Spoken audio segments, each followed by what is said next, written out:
Welcome to the Brand New Me podcast. I'm Frances. And I'm Pam. And we are two women passionate about helping others thrive in life, not just survive. In each episode, we're going to find creative ways to offer hope for your future through our own life experiences. So join us every week as we learn together that we really can be a brand new me.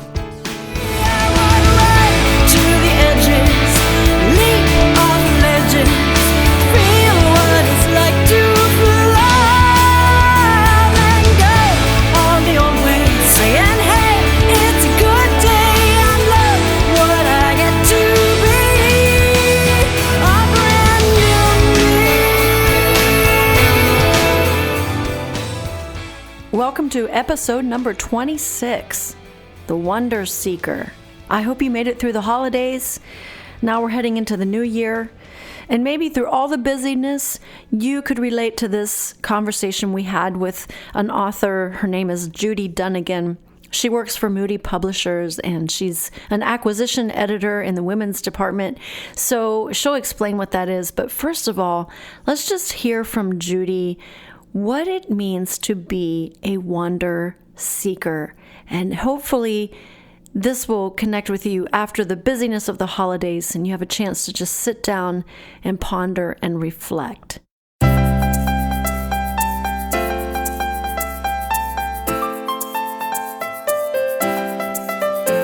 Judy, you are a wonder seeker. Tell our audience about you, and of course, tell us what a wonder seeker is. Well, Pam, I was privileged to be born into a pastor's family. I'm a PK, grew up a pastor's daughter, and I was blessed that my parents lived what they taught. So ever since I was itty-bitty girl, I've known that Jesus Christ loves me. I've understood that he wants a personal relationship with me. And so at about 6 years old, I put my trust in Christ and chose to follow him and really didn't ever look back. I went to Bible college and really till my early 20s had a deep relationship with him. But then in my 20s and early 30s, I got caught up in my career and having my babies, and we started moving all over the world for my husband's job once we had our two little girls. And I just found that some of that wonder of him started to fade away. And I didn't realize that at the time. It wasn't until my late 30s, while I was part-time at my church, heading up our women's ministries and very, very busy for the Lord, even teaching Bible studies on prayer and doing a lot of speaking and counseling of other women. And it wasn't until I heard a speaker at a leadership conference share his journey, where he said that when he first found Christ, he knew God took his breath away, and then now he was worried he was just out of breath serving him. And I found tears in my eyes that surprised me when I heard him speaking and realized that was my story, that I had gotten so caught up in doing for him that I was not being with him and really dwelling in his word just for my own heart and my own relationship with him. And so that when that happened on the way home from that leadership conference, I just cried out to the Lord. I said, Jesus, I'm worried I'm so busy serving you that I've lost wonder for you. And I asked him to just capture my heart again, no matter what it took. I wanted to be desperate for him. Well, he was faithful in answering that prayer, and actually through bringing some storms into my life that I just knew I had to go deeper with him and do some heart work on my own with him. And that wonder started to come back, where I could say that he started to take my breath away just by who he is as I studied his word. A wonder of his word really began to go deep into my life like never before. And so ever since then, that's my heart's cry, that I will truly be a wonder seeker of him and his word. Judy, would you just share with us one of those storms that led you to become a wonder seeker?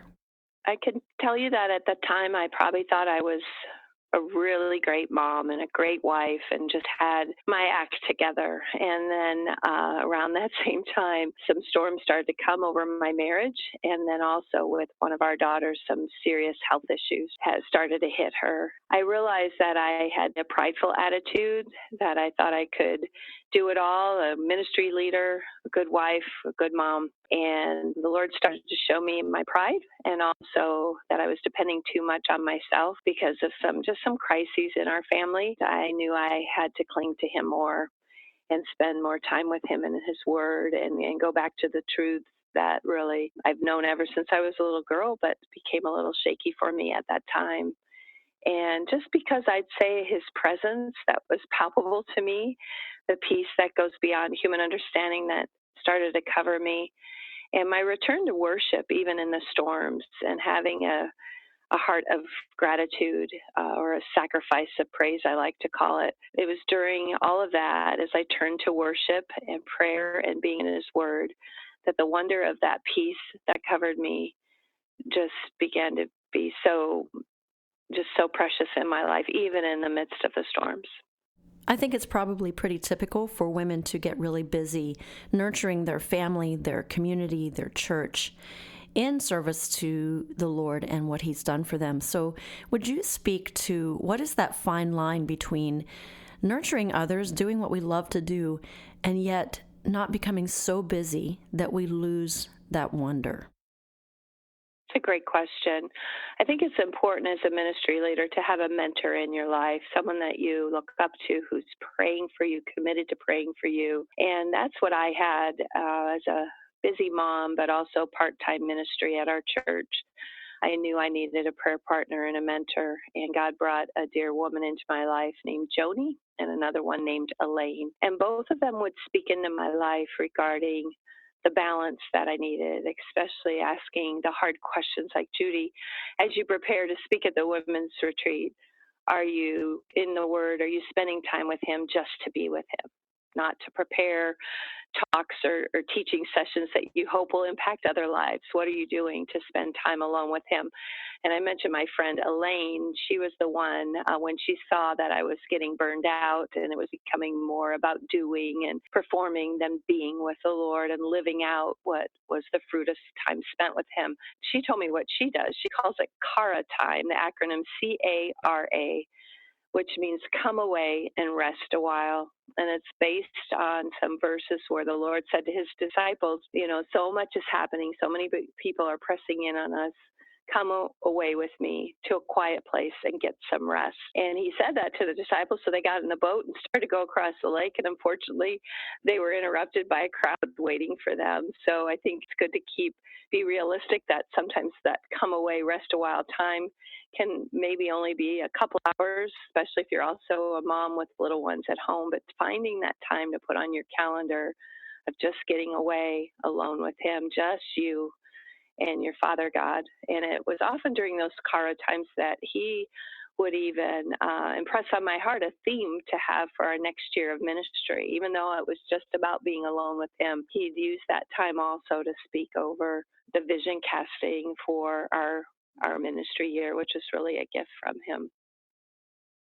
Frances and I were talking, and Frances and I are two driven women, and we feel like it's hard for somebody driven to sometimes feel the wonder and to find rest. Can you speak to that a little bit?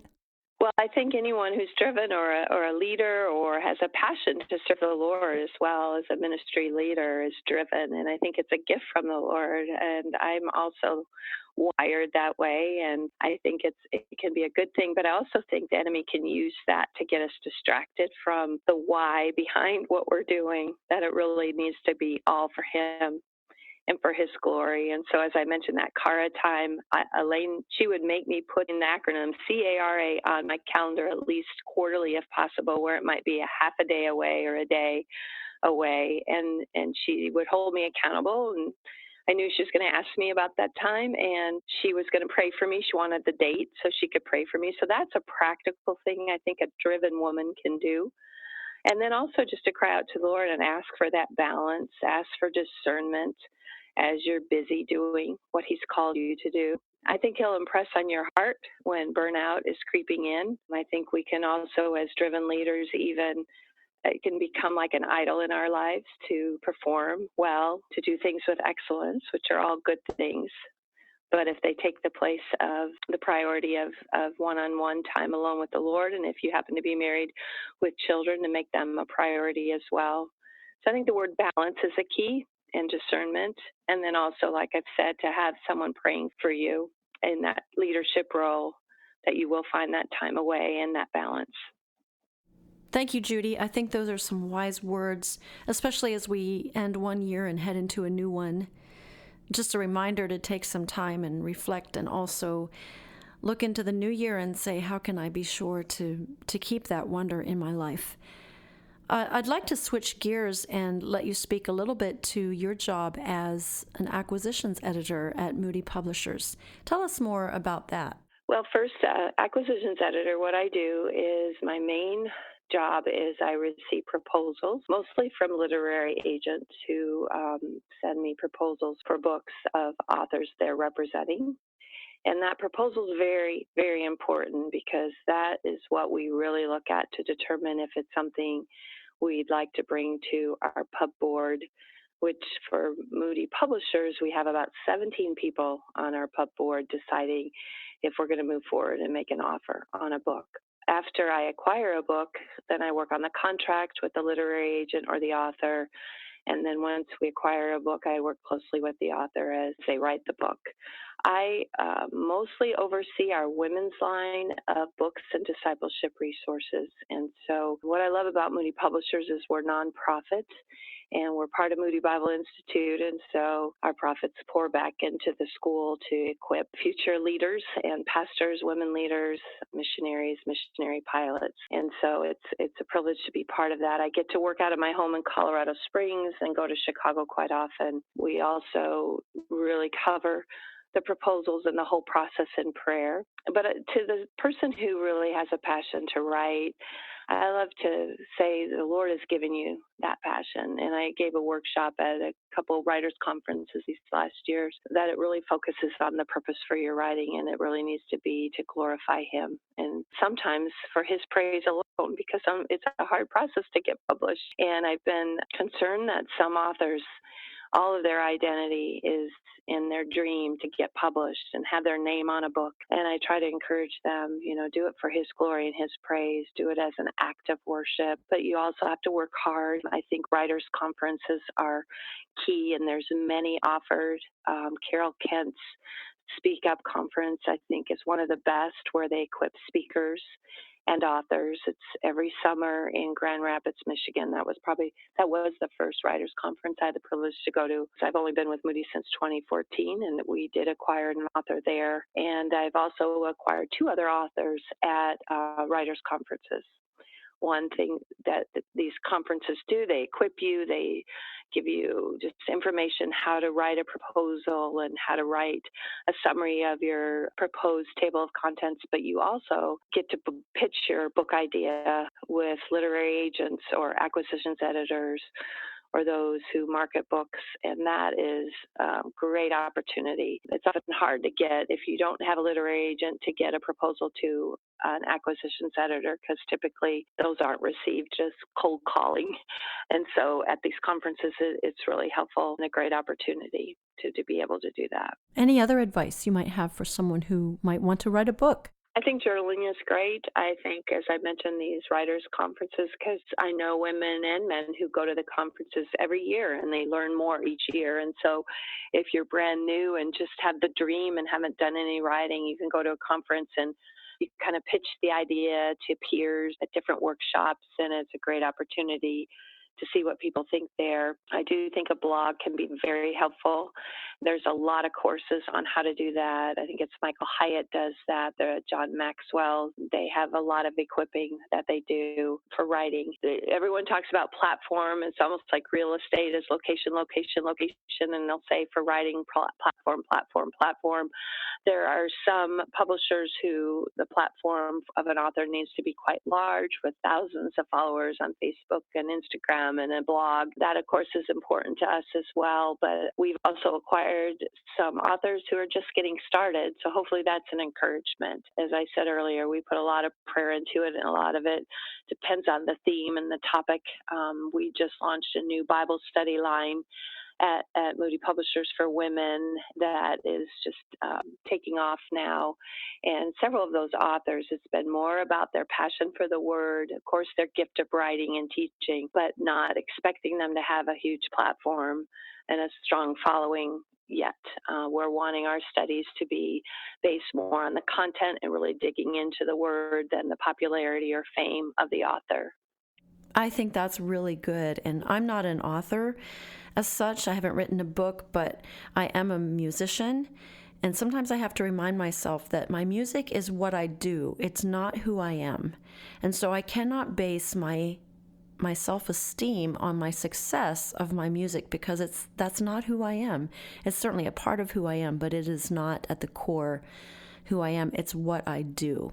I would think it'd be the same for authors. Do you resonate with that? I do, even in my own story. And one story I'd love to share is about the first author I acquired after starting at Moody. Her name is Heather Holloman, and the first book we acquired with her is titled Seated with Christ, Living Freely in a Culture of Comparison. And it's all focusing on Ephesians 2, what it means to be seated with Christ in the heavenlies. And Heather's story is she had first tried to get published with her fiction and got many rejections, even though she's a gifted writer. She teaches part-time at Penn State. She teaches freshman comp and then gets senior seminar. And so she gets the students at the beginning of their college career and at the end. And then she also, with her husband, is full-time with Campus Crusade, now called Crew. But then she had this book, Seated with Christ, and she has a great literary agent who sent it out. And all the responses that came back were, great book, but her platform isn't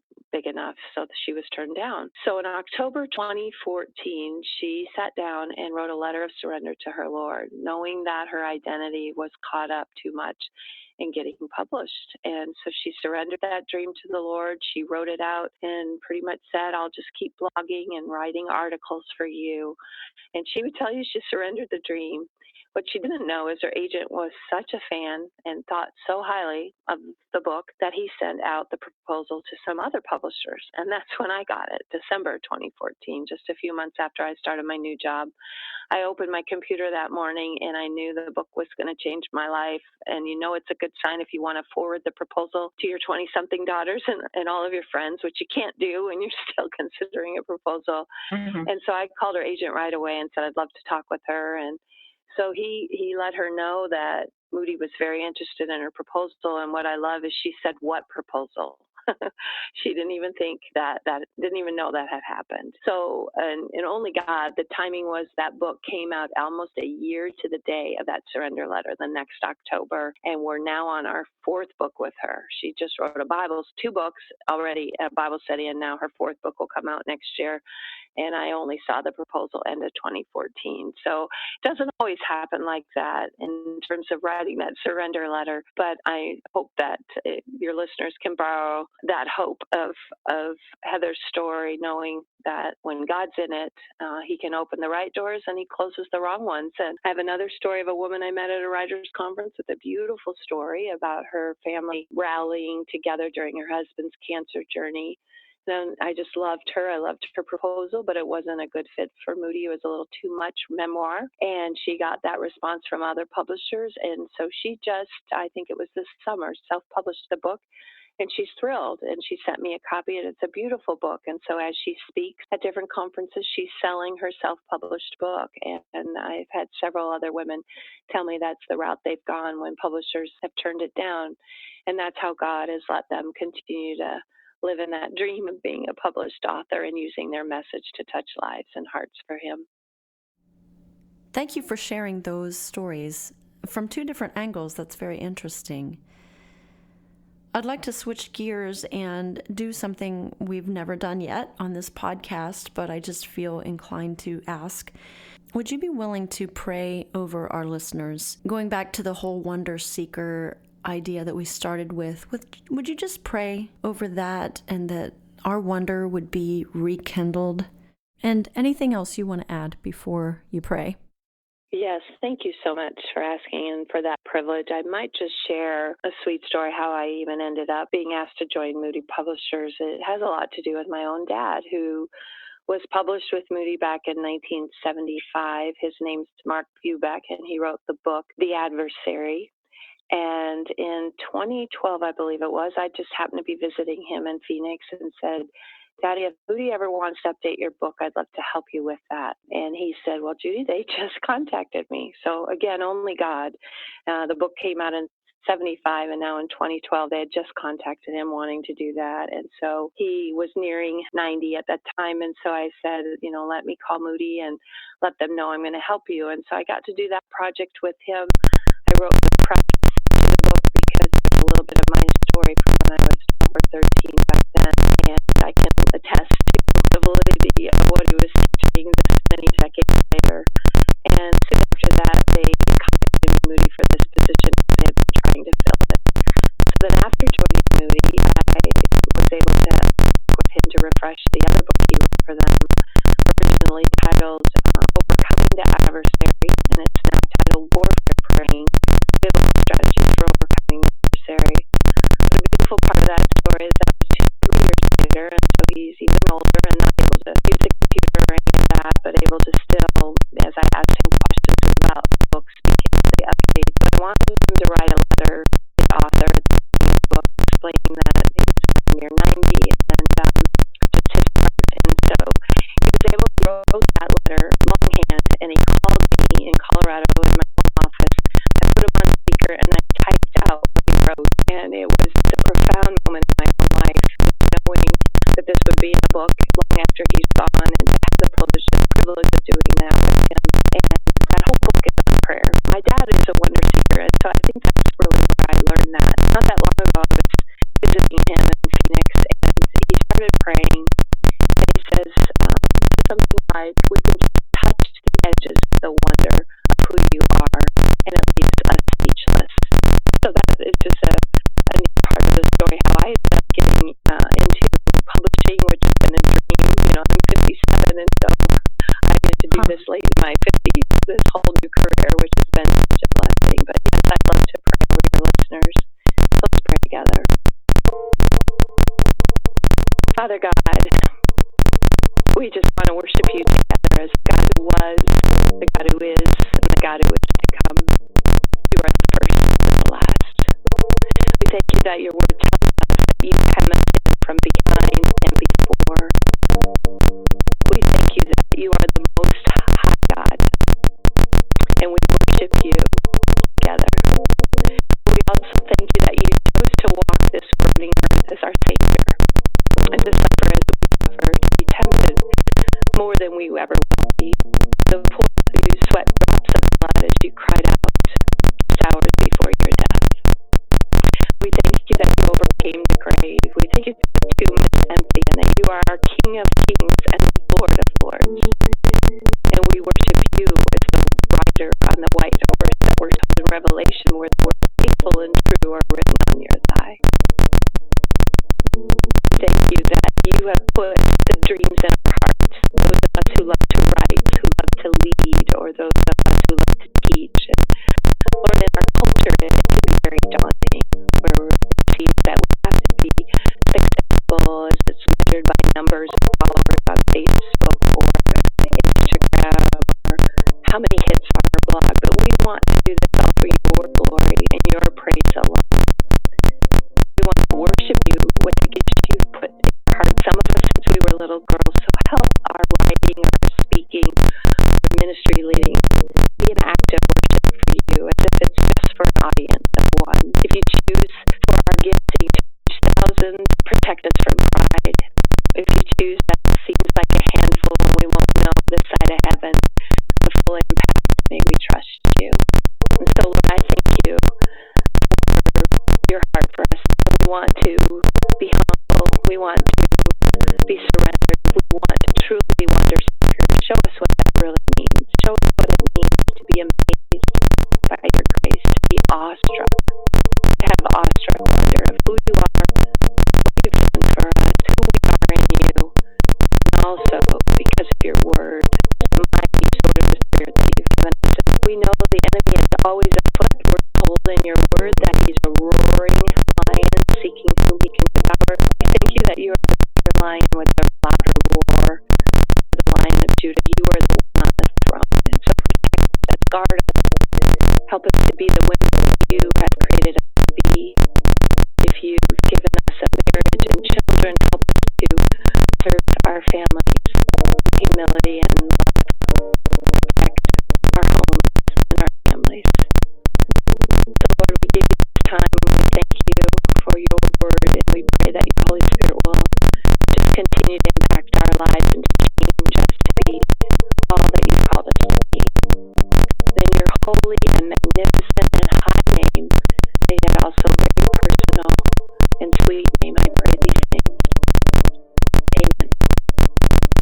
you, Judy.